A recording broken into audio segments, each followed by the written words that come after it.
Hey everybody, Scott McRoberts with Virginia Council of CEOs here. Another CEO chat, and today I'm really pleased to have with me Mark Creery, CEO of Data Directions Inc. Mark is a longtime Virginia Council of CEOs member, former board chair, good friend of mine. So it's good to have you on, Mark. And if you take a second to tell us who you are, maybe a little bit about your experience in business and what Data Directions is all about. Okay, well, good afternoon, Scott. Thanks for inviting me. I appreciate it. So Data Directions started in 1982. We're application developers, so sometimes people need custom software, and we will talk to them, find out what they need, build it, and then turn it over to them, as opposed to using package software, for instance. So I typically hire programmers and people that have similar skills to write this custom software for clients. We've been in business almost 40 years now, and we've transitioned reasonably well over the last couple of weeks because working from home is not that difficult for developers. Yeah, you folks with IT and a bunch of geeks in your shop, your guys probably prefer being remote. We have some IT people are a little weird, present company accepted, and and sometimes a little antisocial. So I haven't had too many complaints. Yeah, good. Well, the CEOs I talked to, the economy is taking a dive off a cliff. A lot of businesses went from really having one of the best quarters they ever had to almost a full stop. Where are you and your business in that continuum? Yeah, so I've heard a lot of tough stories, and I feel bad for a lot of those businesses. I think we've been pretty fortunate. I don't know how long it's going to last, but we've been fortunate. We do a lot of project work. Mm-hmm. Once a project gets kind of down the road, typically people don't want to stop it. So sort of running through those projects. We also do a significant amount of maintenance support for those projects, for those applications. And that work will probably continue for a while. We're still at capacity, which is pretty impressive and pretty amazing. I believe that's going to change probably pretty abruptly at some point. I'm thinking maybe not second quarter, but definitely third quarter. We're going to see a pretty big drop off because people are just not going to start new projects. Yeah. We have had two clients have pulled back a little bit. One of them was a travel business, so you can imagine their business just. And they called me pretty early. They called me early March to say that they were preparing for slowing down, and we already had a contract and asked us to put it on hold, which of course we did. And I sent out, for the first time during this time, I sent out a discounted proposal to try to take advantage of getting a project under roof, if you will, before things get worse. So I think we're going to have a pretty good second quarter. Mm-hmm. Because of momentum. And then I think the third and fourth quarter are going to look a lot like 2008, where we're going to be hustling for some business. Yeah. So far, so good. Well, you're one of the best networkers and business developers I know, because I see you all over town. Everybody knows you, and they have a good sense of what you can do for them. So what are you doing now that you can't be gripping and grinning and having those breakfast meetings and lunch meetings and cocktails that you do so well? Well, thanks for that. Well, a lot of them have turned virtual already. So I'm on the Chamber Executive Board, and we have regular board meetings. So some of that networking still takes place. Right. A lot of our business, we do some substantial projects, but a lot of our business is made up from small projects, and we're still in contact with these clients as we do support. And my staff members do a pretty good job of sort of ferreting out little projects just because there's a need. Right. So that's going on also. So I guess that's working reasonably well. We're getting ready to make a change to the front page of our website, inviting people who want to talk about software development to do a video conference to say hello. We'll probably be doing that this week. But mostly, I've been staying at home like everybody else. So I'm not one of the typical IT introverts, so it's a little bit rough on me. Yeah, I bet. And so what are you seeing? You have a sort of diverse clientele. You mentioned the travel client that, of course, had to pull back from a project. What about other sectors representing your clientele, and what are you seeing and hearing from them?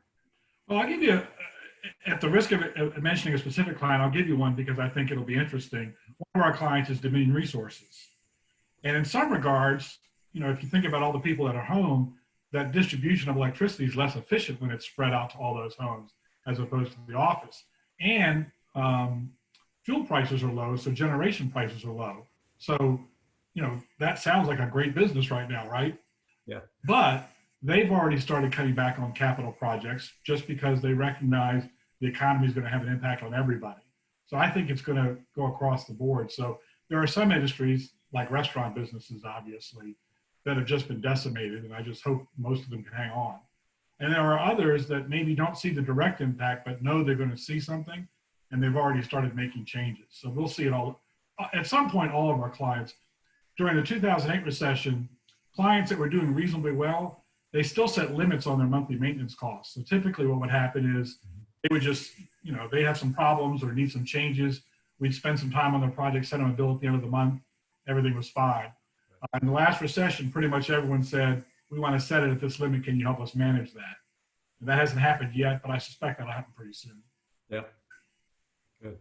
Well, one of the things I'm most impressed with, both back in the Great Recession and now from the CEOs I talk to, is the optimism and the sense of opportunity. That there's always opportunity, even when times are good and when times are bad. And what opportunities are you seeing? What are you envisioning for Data Directions in 2021 and beyond? Are there opportunities near term, far term for a company like yours? Well, it's funny. I had a conference call this morning and we talked about that a little bit. Okay. I applied for the PPP grant, and turned out that I got my funds pretty early. I got it last Thursday, which was pretty early. Wow. But a lot of my other Virginia CEO guys are starting to get them this week, and they see that. Well, like you mentioned at the beginning of this call, 2019 was a good year for me. The first quarter was strong. So financially, I'm in pretty good shape right now, which is good because we're probably going to have a rough time about it. That cash that I got from the PPP, I wasn't planning on laying anybody off. It's kind of a bonus. So I'm going to bank that for a while, but I think there's going to be an opportunity late in the year to possibly look at acquisition of some small companies similar to mine, maybe merging so that both of us can be a little bit stronger. Yep. That's a good one. Well, I know the folks in your roundtable, a great bunch of CEOs, and you guys have been meeting instead of your usual monthly pattern. How often? So for a couple of weeks, we met every week. We're now moving to every other week. Mm-hmm. We're doing kind of a standard roundtable with a shorter presentation. But I'll tell you the experience share, because I meet with my roundtable and then my old roundtable just casually on video. We were really helpful to each other during the SBA application process and some of the initial stuff, just letting people know what they were doing, what banks were working, what banks weren't. So this is an example where that trust that was built up and the support that was there has really paid dividends, because some of the folks were struggling, and some of them swapped banks at the last minute just to get an application in. Right. But we're meeting every 2 weeks for about 90 minutes, and so far it's going pretty well. Good. Well, if there was ever a time you needed peers surrounding you, now was the time. So, right. Well, Mark, I was if I can throw in a quick anecdote. Yeah. Talking to somebody who was at work today, and he was just talking about how he was being careful at work, and he picked up a face mask that he had been using when he goes out of his office. And I said, so you just picked up that mask, and that mask was used to stop things from hitting your face? Because, we're not experts at it. No. I might have done the exact same thing. So I said, you're either going to have to pick it up differently, or you're going to have to disinfect it when you take it off and on. So we're learning those things. But I only saw that because he was on video. Right. Well, thank goodness that we're in 2020 and we can connect face virtually as opposed to 15 or 20 years ago when it would have been much more difficult. Well, Mark, I love your optimism. I love the planning and preparation you put into making your business a success no matter what the economy. And I appreciate your insights into what's going on with you. Can I ask one more thing? Sure.